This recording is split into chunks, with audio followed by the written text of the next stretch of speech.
It was Anna's first day in the city. She had never worked in a big company before.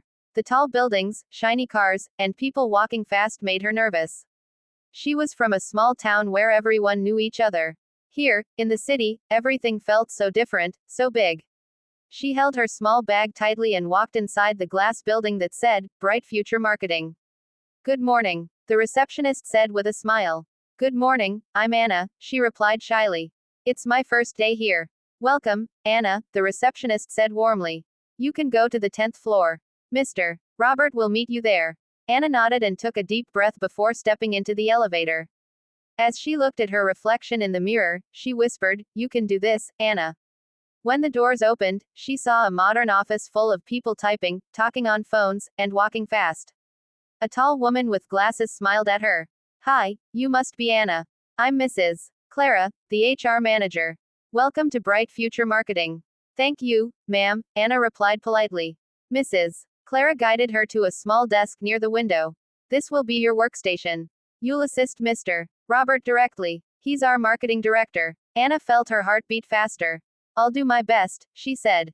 A few minutes later, a tall man in a dark blue suit walked in.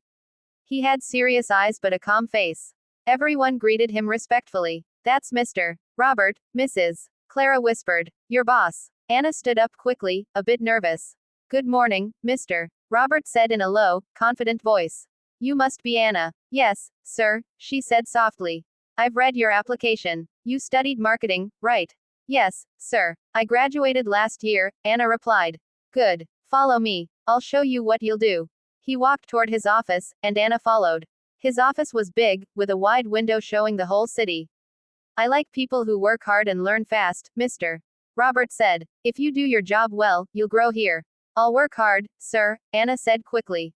He looked at her for a moment, then smiled slightly. We'll see. From that day, Anna worked from morning till evening. She made reports, answered emails, and helped with presentations. Sometimes Mr. Robert was strict, sometimes quiet, but he always noticed how dedicated Anna was. Days turned into weeks. Anna learned a lot. She often stayed late to finish her work. One night, when almost everyone had gone home, she was still typing on her computer. Mr. Robert walked past her desk and stopped. You're still here? Yes, sir. I just want to finish this report before tomorrow. He looked impressed. You don't need to push yourself so much. I just want to do a good job, she said. Mr. Robert smiled gently. You already are. Anna blushed a little. Thank you, sir. That night, when she reached home, she couldn't stop smiling. Her boss had smiled at her. The next morning, she met her friend Sophie in the cafeteria. Anna, Sophie said, teasingly, you look happy today. Did someone praise you? Anna laughed softly. Maybe, Mr. Robert said I'm doing well. Oh really? Sophie smiled. Be careful. The boss is handsome, but he's also serious. Anna laughed, but inside, she felt something strange. She didn't want to think too much about it, but she liked how he made her feel, seen and appreciated. Weeks later, the company was preparing for a big marketing event. Mr. Robert put Anna in charge of helping with the presentation. I trust you, he said one morning. You'll manage everything. Me? Anna asked, surprised. Yes, he said calmly. I believe you can handle it. Anna worked day and night. She checked every detail. When the big day came, everything was perfect. The clients were happy, and Mr. Robert's presentation was a success. After the event, he walked up to her and said, You did great, Anna. Thank you, sir. I just followed your instructions. He shook his head. No, you used your own ideas too. I noticed. She smiled shyly. I just wanted it to be perfect. It was, he said, looking at her warmly. For the first time, she saw something gentle in his eyes. From that day, their bond started growing. They began to talk more. Sometimes, he would ask about her family, her dreams, or how she felt living in the city. One evening, as they worked late again, the rain started outside. Anna looked out the window. I miss the rain in my hometown, she said softly. Mr. Robert looked at her. Where are you from? A small town called Greenhill, she replied. It's quiet and peaceful there. Sounds beautiful, he said. Do you ever want to go back? Sometimes, Anna said, smiling. But I want to build my career here first. He nodded. That's brave of you. There was silence for a while, only the sound of rain. Then Mr. Robert said, You know, Anna, people like you make me believe in hard work again. She looked surprised. Me? Yes. You remind me why I started this company. Anna's heart felt warm. She didn't know what to say. In the following weeks, they grew closer. Sometimes he brought her coffee. Sometimes she reminded him to eat lunch when he was too busy. The office staff started noticing their connection. One afternoon, Sophie whispered, "Anna, people are talking. They think the boss likes you." Anna's eyes widened. "No, it's not like that." Sophie smiled. "I can see how he looks at you." Anna tried to ignore it, but deep inside, she knew Sophie wasn't wrong. Mr. Robert's eyes were softer when he talked to her. He smiled more. One Friday evening, after work, he asked, "Would you like to join me for dinner? Just to celebrate your great performance?" Anna hesitated for a moment. "Dinner? Yes," he said kindly. "You deserve it." She agreed. They went to a quiet restaurant near the river. It was beautifully lit, with soft music playing. "You've changed this office, Anna," Mr. Robert said during dinner. "Your positivity, your honesty, it's rare." Anna smiled. "I just try to be myself." "That's exactly what I like," he said softly. For a moment, they both stayed silent. She could feel her heart beating fast. He looked at her with gentle eyes. "Anna, I don't want to make you uncomfortable, but I think I've started to like you." Anna looked down, surprised. "Sir, you're my boss." "I know," he said quietly. "But I can't help it. I respect you. I admire your strength." She was quiet for a long moment. Then she said, "I respect you too, sir. But I don't want anyone to misunderstand." He nodded. "Of course. I'll never let that happen. You have my word." They finished dinner, and he dropped her home safely. That night, Anna couldn't sleep.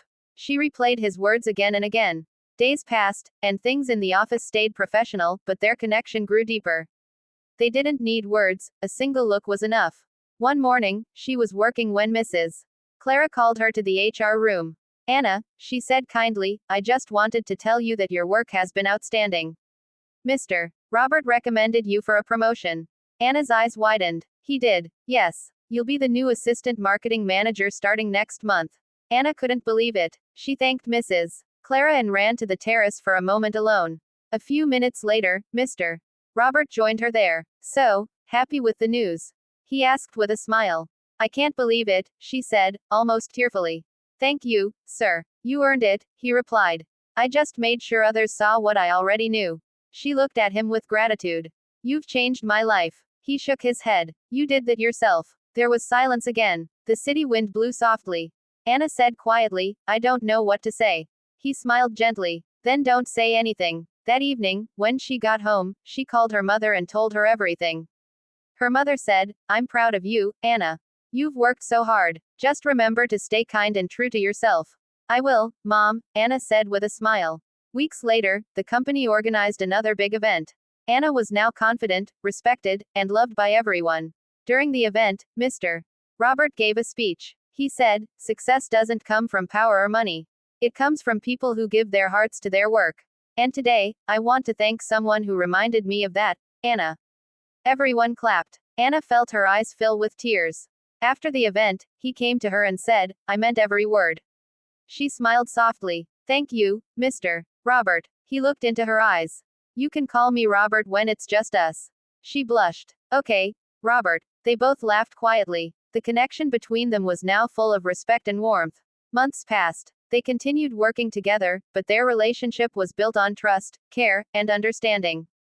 One evening, when everyone had left, Robert walked to Anna's desk. "Do you ever think about the first day you came here?" he asked. Anna smiled. "Yes. I was so nervous I almost forgot my own name." He laughed. "And now you run half the office." "Thanks to your support," she said sincerely. He shook his head. "Thanks to your strength." Then he said softly, "Anna, I've been waiting for the right time to ask you something." She looked curious. "What is it?" He smiled. "Would you like to have dinner with me again, this time not as your boss, but as someone who really cares for you?" Anna looked at him for a long moment. Her heart was calm now, not confused. She smiled. "Yes, Robert, I'd like that." And that night, they walked out of the office together, under the same city lights that once scared her. But now, those lights felt warm and familiar, like home. Because she wasn't just the small town girl anymore. She was Anna, strong, confident, and loved. And maybe, just maybe, her boss loved her too.